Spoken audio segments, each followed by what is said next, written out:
Bismillahirrahmanirrahim. Assalamualaikum warahmatullahi wabarakatuh.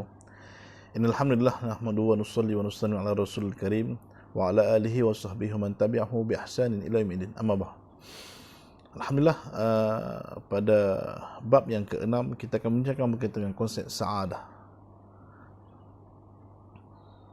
Baik, objektif dan hasil pembelajaran. Yang pertama adalah memahami makna dan tujuan kehidupan. Yang kedua, mengenal pasti konsep dan hakikat kebahagiaan. Apakah yang dikatakan sebagai kebahagiaan itu ataupun saadah. Yang ketiga adalah menghuraikan perbezaan kebahagiaan di antara Islam dan juga Barat. Dan yang keempat adalah menilai pengaruh hedonisme dalam masyarakat. Baik, kandungan dalam perbincangan kita hari ini, yang pertama pendahuluan, yang kedua makna dan tujuan kehidupan, yang ketiga makna saadah dalam Islam, dan seterusnya adalah budaya hedonisme, keseronokan melawan kebahagiaan. Baik, pada pendahuluannya makna dan tujuan kehidupan ini, pendahuluan semua orang menginginkan saadah. Semua orang bila kita tanya, adakah kamu inginkan kebahagiaan? Semua orang kata yes. Kita nak kepada keseronokan, kepada kegembiraan, ataupun dalam bahasa Arab disebut sebagai saadah. Dan manusia mempunyai pandangan yang berbeza dalam memahami konsep kebahagiaan ini. Jadi apakah maksud kebahagiaan yang sebenarnya? Jadi kebahagiaan ini kita ada fid dunya hasanah wa fil akhirati hasanah. Kita ada kebahagiaan di dunia dan juga kita ada kebahagiaan di akhirat. Dan kita akan nak juga kebahagiaan fid dunya hasanah wa fil akhirati hasanah. Kita nak kebahagiaan di dunia dan juga akhirat. Ini yang kita kejar, dan sebagai umat Islam ini, kita tidak boleh nafikan bahawa kita akan hidup di dunia akan kekal selama-lamanya. Tidak. Kita akan ada satu masa akan diambil oleh Allah Subhanahu Wa Taala dan kita akan kembali ke tempat yang akan kekal, kita sebut sebagai kehidupan akhirat. Jadi maka di antara manusia yang berdoa kepada Allah Taala, ya Allah, berikanlah kebaikan di dunia dan di akhirat. Dia memperoleh bahagian dan di akhirat dia tidak memperoleh bahagian apapun. Dan di antara mereka ada yang berdoa, ya Allah, ya Tuhan kami, berilah kami kebahagiaan di dunia dan juga kebahagiaan di akhirat, dan jauhilah kami daripada azab api neraka. Rabbana atina fid dunya hasanah wa fil akhirati hasanah wa qina adzabannar. Jadi kita boleh lihat bahawa dia akan ada dua golongan. Satu golongan yang mana mereka ini bahagia di dunia, dan satu golongan yang mereka ini bahagia di akhirat. Dan golongan yang bahagia di dunia ini, kita boleh aktibarkan mereka sebagai orang kafir. Memang Nabi kata apa? Dunia ini merupakan kehidupan, dunia ini merupakan syurga bagi orang kafir. Ketika mana sahabat ingin minum air dengan menggunakan apa? Dengan menggunakan bekas daripada perak dan juga emas. Nabi melarang. Nabi mengatakan bahawa emas dan juga perak ini boleh digunakan orang kafir. Kenapa? Ini merupakan tempat mereka, syurga bagi mereka. Adapun kita, Allah akan gantikan. Allah akan gantikan juga kehidupan kita ini. Kehidupan kita ini dengan apa? Dengan kemewahan apabila kita masuk ke syurga Allah Subhanahu Wa Taala. Jadi bila manusia ini mengetahui bahawa manusia dia akan ada satu matlamat dia. Matlamat yang mana dia akan hidup di sana kekal selama-lamanya. Adakah dia akan kejar dunia ini? Tidak. Kenapa? Dia mengetahui dunia ini merupakan sementara. Dunia ini bukanlah tempat kita berseronokkan, menyebabkan kita tinggal perintah Allah Subhanahu Wa Taala, tapi dunia ini merupakan jabatan kita untuk mencari syurga Allah Subhanahu Wa Taala. Dan seterusnya makna dan tujuan kehidupan.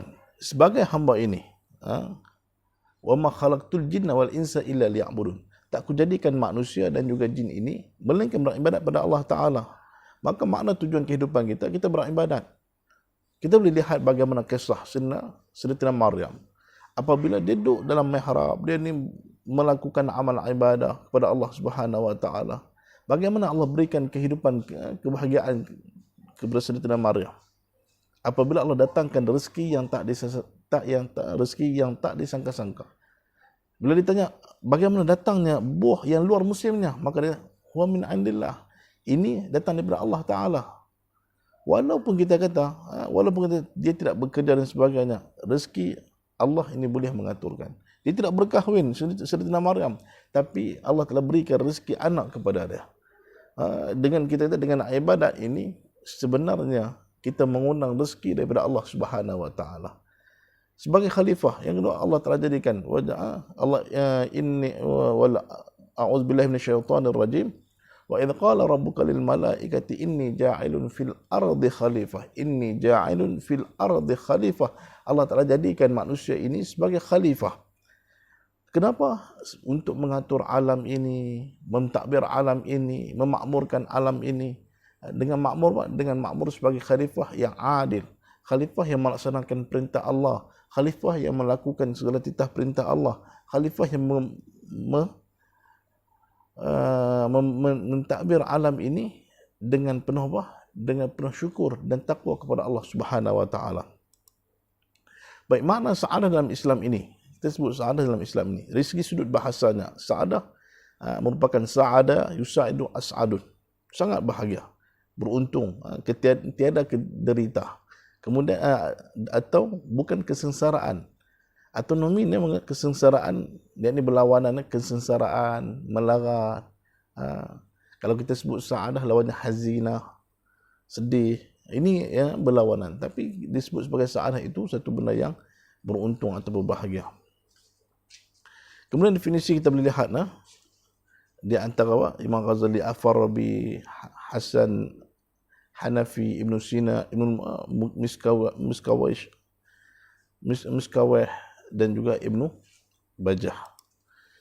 Baik, menurut Kamus Dewan Bahasa, apakah yang dikatakan sebagai apa?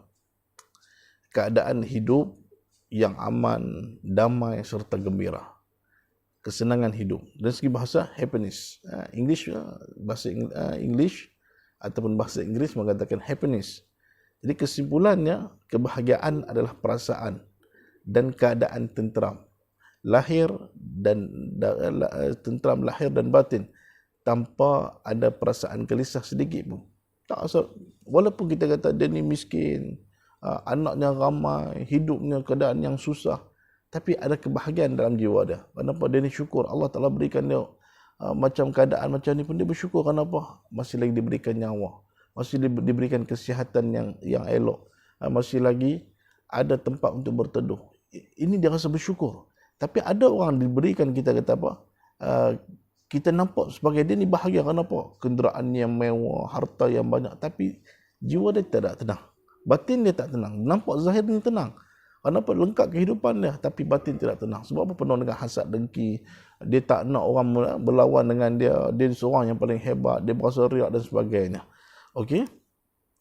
Jadi as-sa'adah menurut falsafah Islam, antara ada Imam Ghazali, Hujatul Islam Al-Imamuna Ghazali rahimahullahu taala.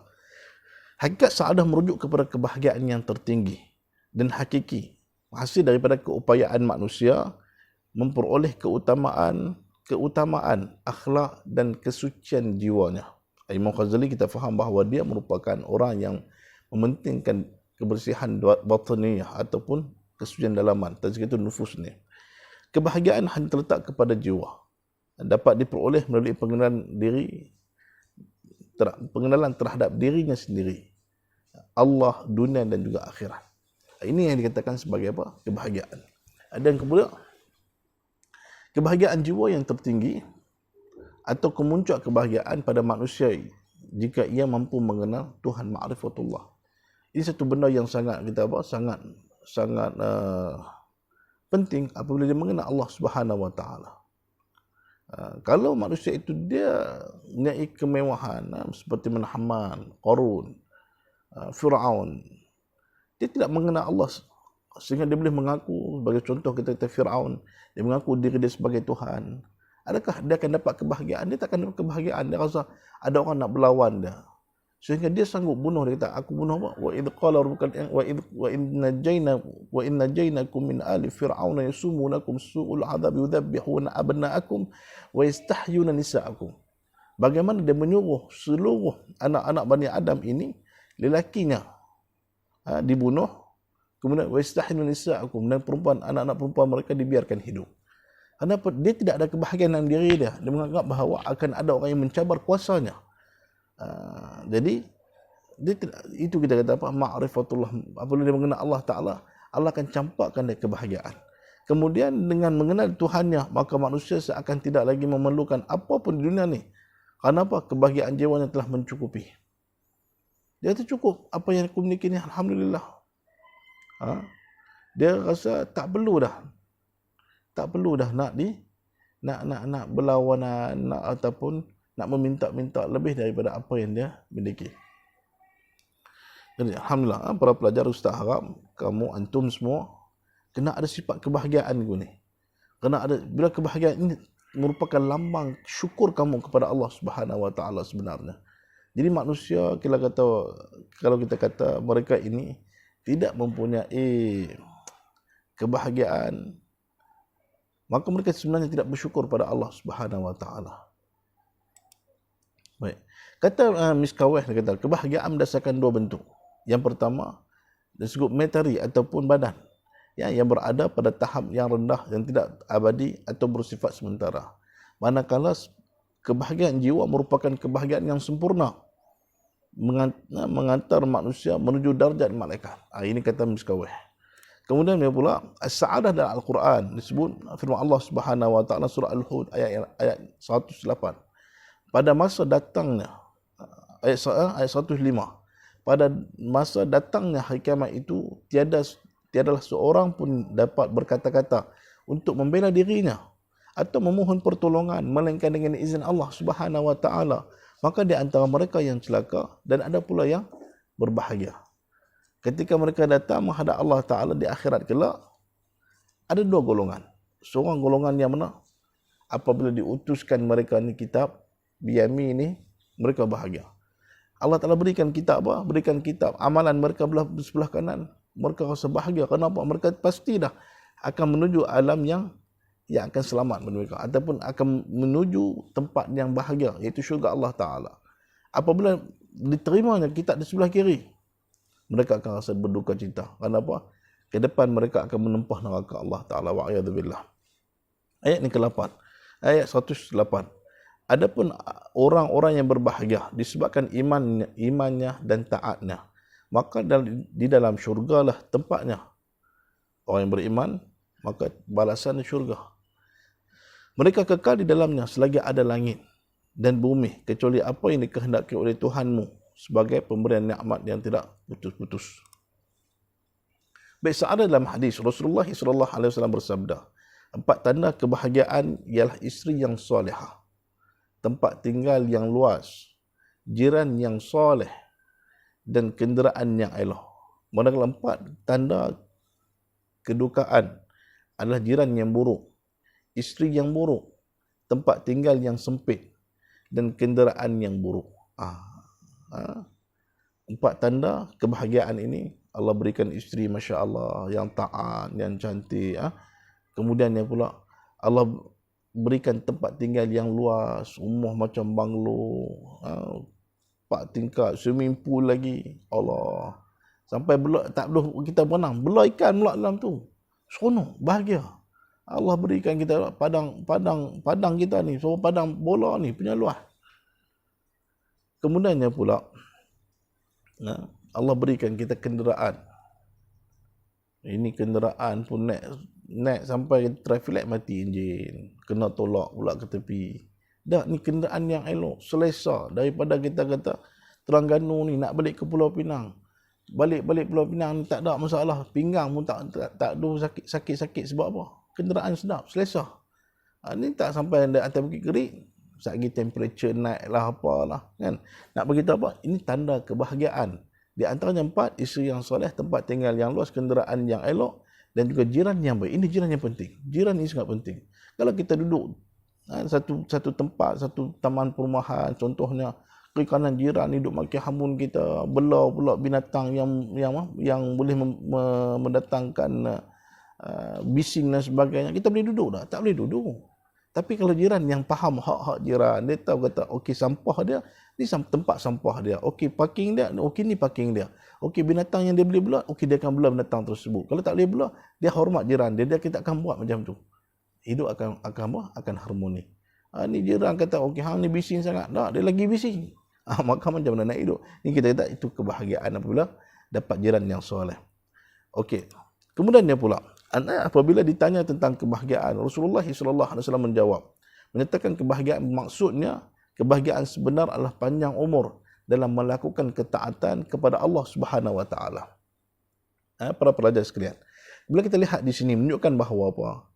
Bila Allah berikan kita usia yang banyak, usia yang panjang, bila kita taat kepada Allah Ta'ala, maka bertambahlah pahala kita. Tapi kalau diberikan usia yang panjang, tapi penuh dengan kemaksiatan, wa'ayadzubillah, ini yang kita takut. Sebab apa? Kita takut akan lama diazab oleh Allah Ta'ala akibat dosa yang kita buat. Kemudiannya pula, konsep sa'adah dalam Al-Quran. Falah, maka disebut, digunakan dalam Al-Quran antaranya falah. Ini kemenangan, fauz, kemenangan, farah. Bahagia. Farah ni kalau kata, kita kata pergi belah Mesir ni, orang kata kenduri farah. Farah pun kenduri juga. Sebab apa? Kenduri kahwin, orang gembira.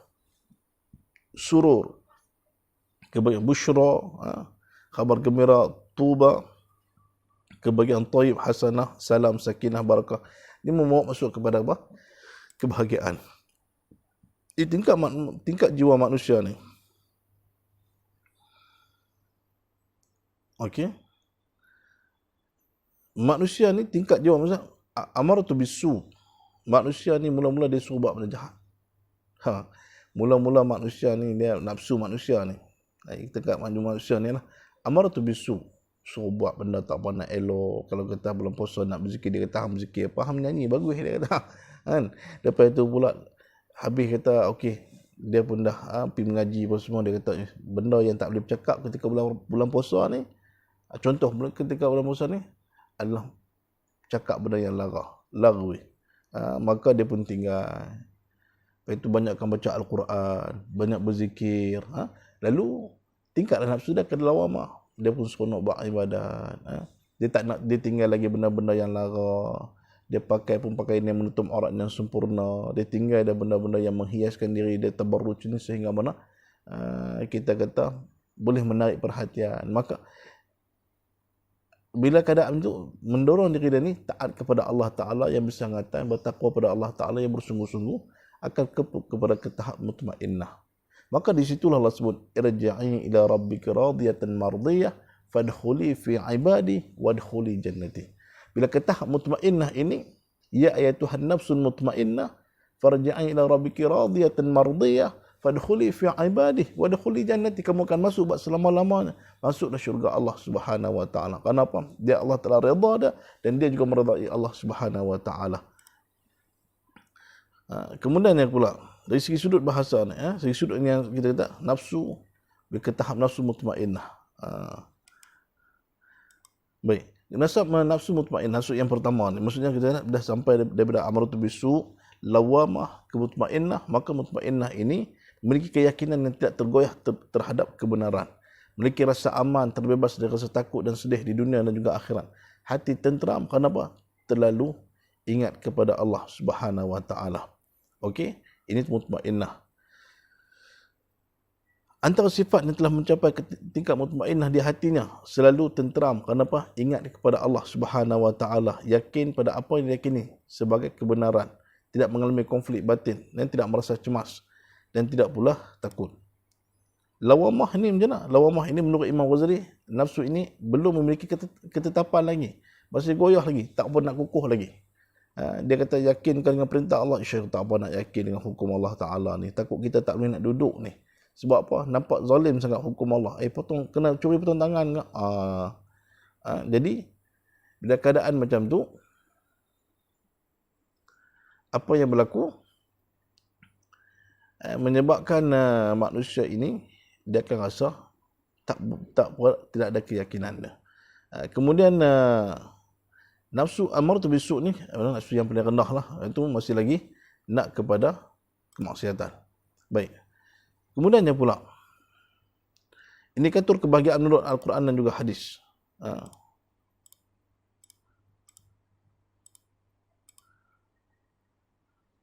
Okey. Kita akan sambung selepas ini.